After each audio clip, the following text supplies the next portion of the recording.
Hi అందరికీ, ఎలా ఉన్నారు? ఒకసారి ఇలా గోధుమ పిండి బీట్రూట్తో స్నాక్స్ చేసి చూడండి. చాలా అంటే చాలా బాగున్నాయి. ఎలా చేయాలో చూసేద్దాం రండి.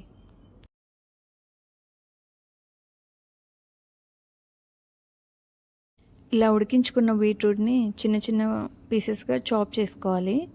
చాప్ చేసుకొని మిక్సీ జార్లో వేసుకోవాలి. బీట్రూట్ ముక్కలు వేసుకొని అందులో 2 లేదా 3 వెల్లుల్లి వేసుకొని కొంచెం ఆయిల్ వేసుకొని స్మూత్ పేస్ట్ లాగా గ్రైండ్ చేసుకోవాలి. ఇలా గ్రైండ్ చేసుకున్న బీట్రూట్ని సైడ్ ఉంచుకుందాం.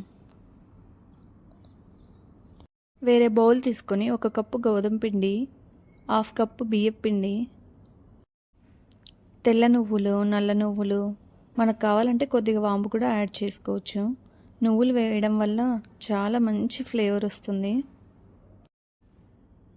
ఇందులో కొంచెం కారం, పసుపు, ఉప్పు, ధనియాల పొడి, కొద్దిగా గరం మసాలా, అలానే కొద్దిగా మిరియాల పొడి యాడ్ చేసుకొని ఇందాక గ్రైండ్ చేసి పెట్టుకున్న బీట్రూట్ జ్యూస్ ఇందులో వేసేసుకుందాం. బీట్రూట్ జ్యూస్ యాడ్ చేసుకున్న తర్వాత అంతా బాగా కలుపుకోవాలి. ఒకవేళ మనకి గట్టిగా అయిందనిపిస్తే కొద్దిగా వాటర్ యాడ్ చేసుకొని డఫ్ని రెడీ చేసుకుందాం. డఫ్ మరీ గట్టిగా మరీ మెత్తగా ఉండకూడదు, మీడియంగా ఉండాలి. ఇలా రెడీ చేసుకున్న డఫ్ని ఒక 1/2 అవర్ పక్కన ఉంచేద్దాం.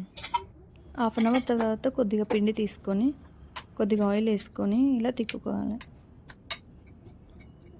మరీ పల్చగా తిక్కకుండా కొద్దిగా లావుగా తిక్కుకుందాం.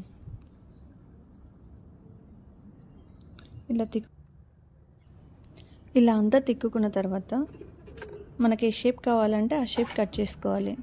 ఇలా కట్ చేసుకున్నవన్నీ ఒక ప్లేట్లోకి తీసుకొని సైడ్ ఉంచుకోవాలి.